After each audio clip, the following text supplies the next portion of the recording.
Well, happy Mother's Day to you all. We are going to have a short video about that, so let's take a seat and we will start. To those who gave birth to their first child, we celebrate with you. To those who lost a child, we mourn with you. To those who are in the trenches with little ones every day and wear the badge of food stains, we appreciate you.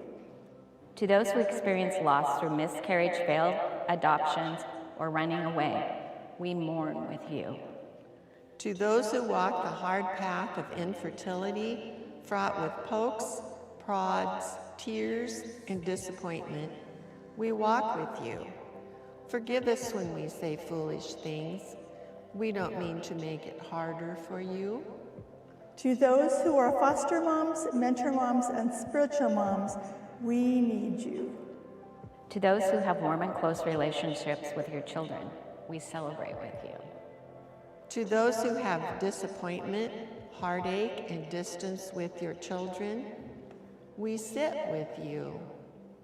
To those who lost their mothers, we grieve with you. To those who have experienced abuse at the hands of your own mother, we acknowledge your experience. To those who lived through driving tests, medical tests, and the overall testing of motherhood, we are better for having you in our midst. To those who have aborted children, we remember them and you on this day. To those who are single and long to be married and mothering your own children, we mourn that life has not turned out the way you long for it to. To those who step-parent, we walk with you on those complex paths. To those who envisioned lavishing love on grandchildren, yet that dream is not to be, we grieve with you. To those who will have emptier nests in the upcoming year, we grieve and rejoice with you. To those who place children up for adoption, we commend you and remember how you hold that child in your heart. And to those who are pregnant with new life, both expected and surprising, we anticipate with you. This Mother's Day, we walk with you. Mothering is not for the faint of heart, and we have real warriors in our midst. We remember you.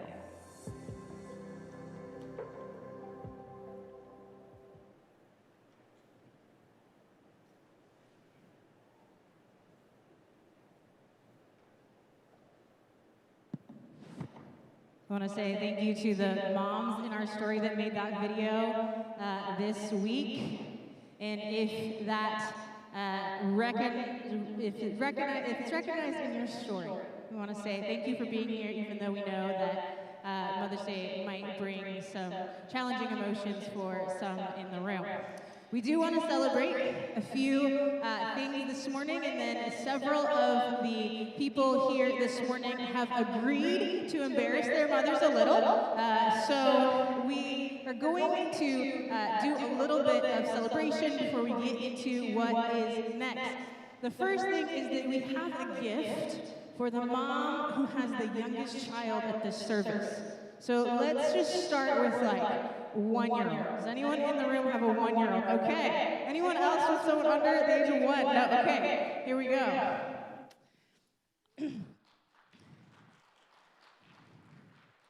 Yes. The trenches of toddlerhood is what we call that. Okay. What about the mom who has a child who has traveled the farthest to be here today? Anybody traveled more than an hour?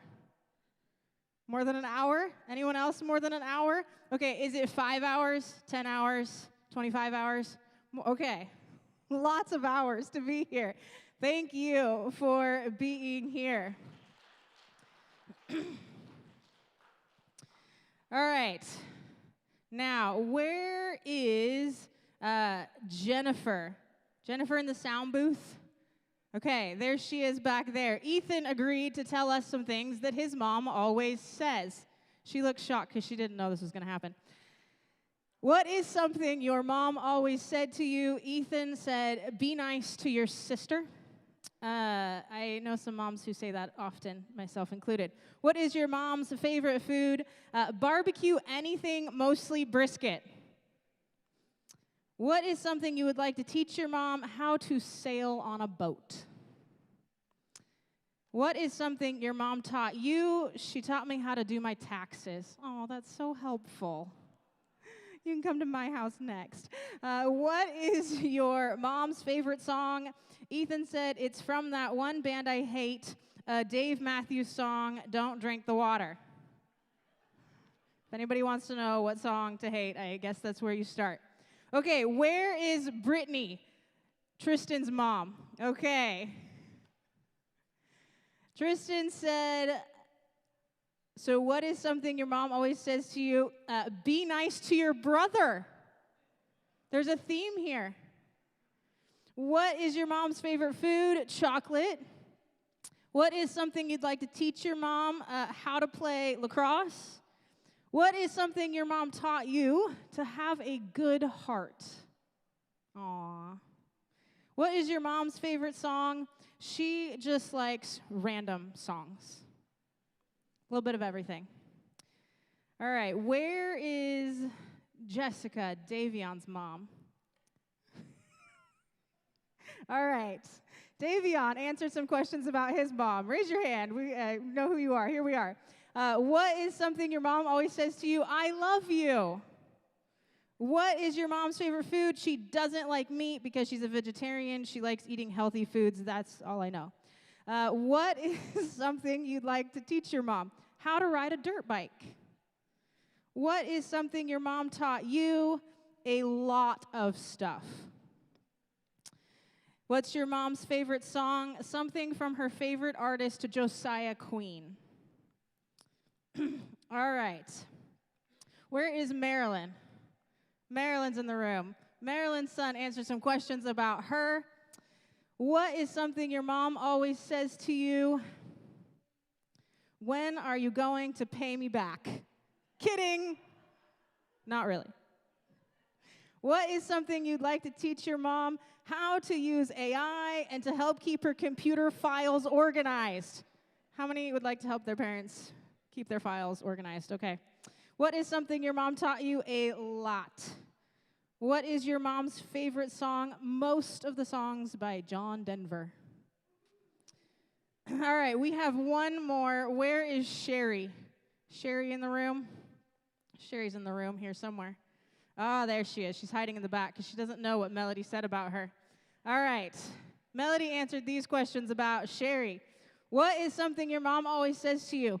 My mom always says, be careful, honey, even if I'm driving to the store and back. What is your mom's favorite food? She loves my macaroni salad. What is something you'd like to teach your mom? How to make her own macaroni salad. What is something your mom taught you? Always be kind and love others. What is your mom's favorite songs? She loves karaoke all day long to all songs, no favorites. All right, give it up for moms in the room.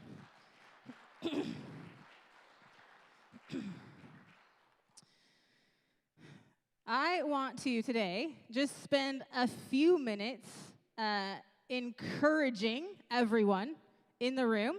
We have spent the last few months in a series called Biblical Literacy, and we are going back to that series on Biblical Literacy next week, and it is an intense series. We've covered a lot of really crazy, intense things.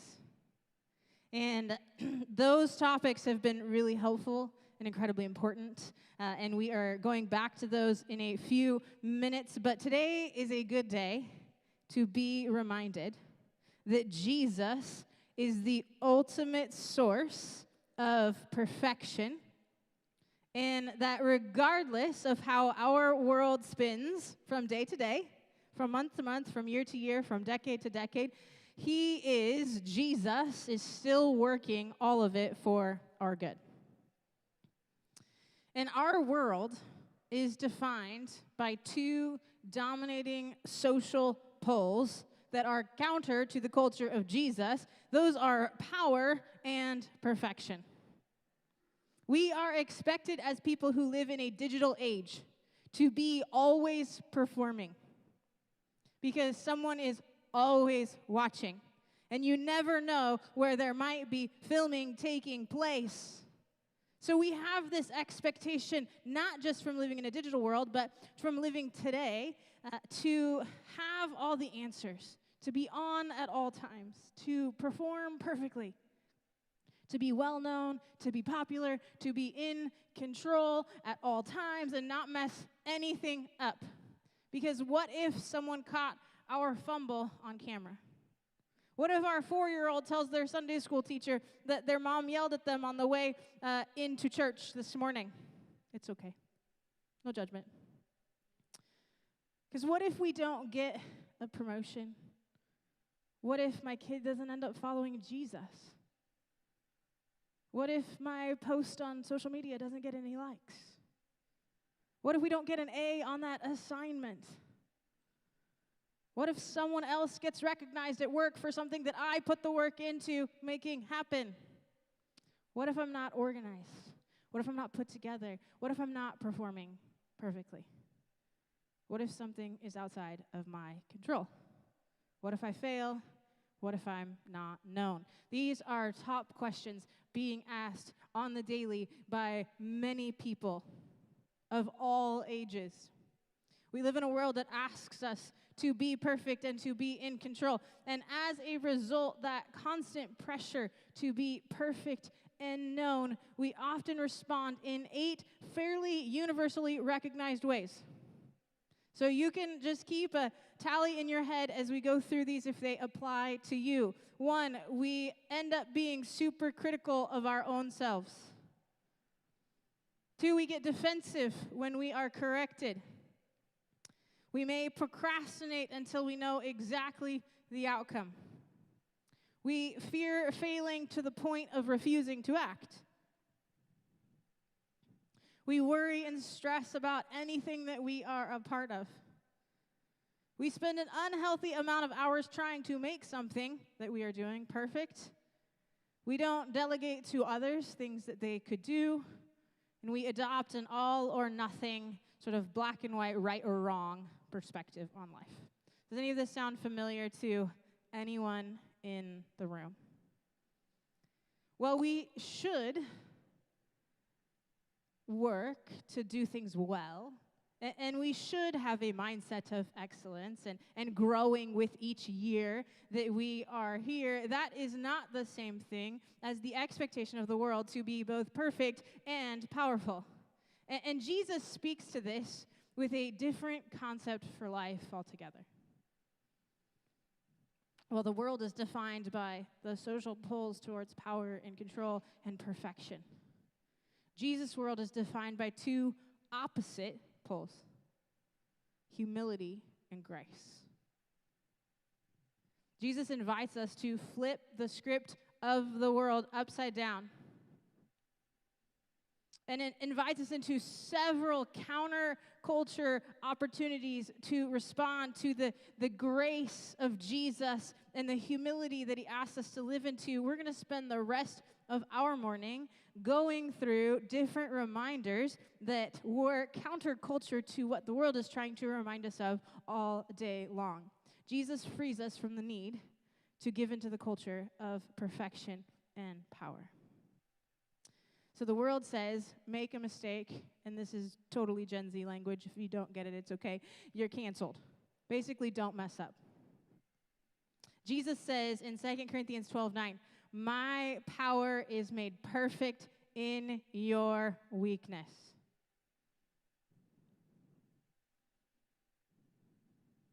But he said to me, my grace is sufficient for you, for my power is made perfect in weakness.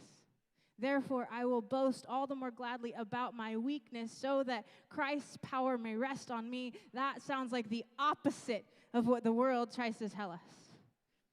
The world says, get lots of likes and be known by everyone.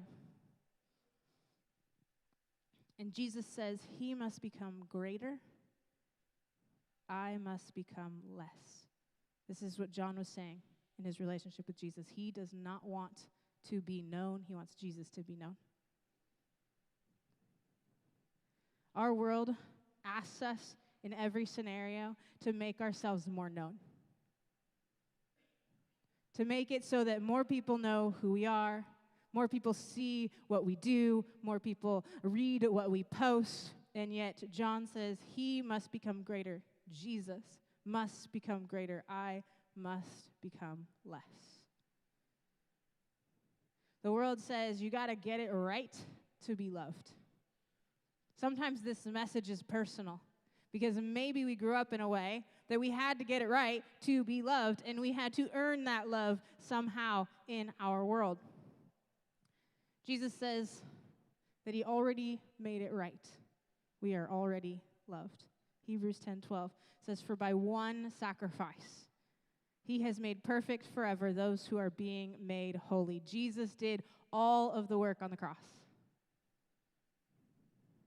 We don't have to get it right to be loved by Jesus. Even if we had to get it right at some point in our life, even if we grew up having to get it right, even if right now we feel the pressure to get it right, to experience love, that is not how the love of Jesus works. The world says the world is always evolving. You got to keep up. How many feel that pressure? The world is changing every day, and you got to figure out how to keep up. Jesus says that he will complete the work that he began in you. Philippians 1:6 says, "Being confident of this, that he who began a good work in you will carry it on to completion until the day of Jesus Christ." That is the work of Jesus in you.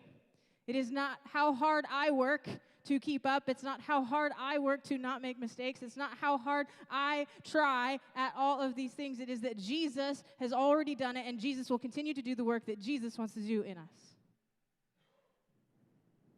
He who began a good work in you will carry it on to completion. The world says make sure that you are 100% correct in what you believe. We live in a world that wants us to have very concrete thoughts, very concrete understandings. And it's very, very hard in today's world for us to say, I don't know the answer to that. It's very hard to say, I'm not totally sure that I have all that down, or I haven't learned that yet. The world says you got to know exactly what you believe, and you have to make sure that it doesn't at all change or waver or have any questions. And Jesus says that he is the perfecter of our faith. Hebrews 12:2 says, fixing our eyes on Jesus, the pioneer and perfecter of our faith. For the joy set before him, he endured the cross, scorning its shame, and sat down at the right hand of the throne of God. Jesus knows it all, which means that we don't have to. In a world defined by being known, by being popular, by being powerful, weakness is certainly not popular, not something that we are invited into or well accepted, but the New Testament, it gives us several reminders that we just went through this morning of the fact that God does the work in us. And God does the work in others. And it's not by our own attempts, our own trying, our own working it out ourselves, our own just constant pressure to be perfect and to show up that we end up loved, accepted, and enough. We are already loved, accepted, and enough. Because Jesus has already done the work on the cross for each of us. And this goes for all of the places that we fumble. Everybody has different areas, different things that they feel like they're fumbling. Whether it is our faith that we feel like we might be fumbling, or our day with a toddler that we might have fumbled, or a moment with the teenager that we might have fumbled, or the relationship with our adult children that we might have fumbled. Or maybe we feel like we're fumbling our job. Whether we are fumbling privately and we know it and it eats us up, or whether we are fumbling very publicly, the answer is still the same. Jesus does not need our perfection. Jesus' power shows up in our weakness. And the only thing standing between you and I and our need to be perfect, to be in control, and to be powerful in some way, shape, or form this morning is the promise of Jesus to be greater and to be everything. So we're going to end this morning as we go back into worship with a prayer that we are going to read together to encourage in us the ability to resist the need for perfectionism, to resist the need to be in control of everything, and lean into Jesus and the work that Jesus has already done in every single one of us. So would you stand with me as we go into this reading? There will be 2 words if you haven't been with us for a reading. The first thing will say, reader, I will read that part. And then the next will say everyone. And everyone will read that part. And we'll do that a few times this morning as a practice of engaging a prayer together for the Spirit to work His will in us and for us to accept that. So I will start and then we will respond. Perfectionism is a secret campaign to claim power and authority in my own life apart from you, O God. So let me surrender to your rule and your reign instead. Everyone, let me work as unto you, my Lord, with excellence. And let me rest in you, O God, with peace and trust. Let the idol of perfectionism be dethroned from my heart, that I might in every facet of my life worship you, O perfect maker, instead. Everyone, help me resist the need to have my faith all figured out, trusting that you are in control and know even the hairs on my head. And as I grow in my relationship with you, I am confident in the work you will continue in me. Let the idol of control be dethroned from my heart, that I might in every facet of my life worship you, O perfect maker, instead. Everyone, may we lean into your grace that never runs out, the same grace that you offer to your children, young and old, the grace that frees us from the need to have all the answers. Amen. Father, we give you this morning, we release to you our need to have it all figured out and rest in the fact that you have already done the work, that your death on the cross freed us from the power of sin and shame, but also the need to have it all figured out, the need to be perfect, the need to be in control of everything. Father, we rest in giving you our anxieties, giving you our worries, giving you our tightly clenched fists and whatever it is that we are hanging on to without the ability within ourselves to release it. Father, would you release that for us? We praise you this morning. And we give the rest of our worship and our praise to you. Would you hear our hearts cry as we sing to you?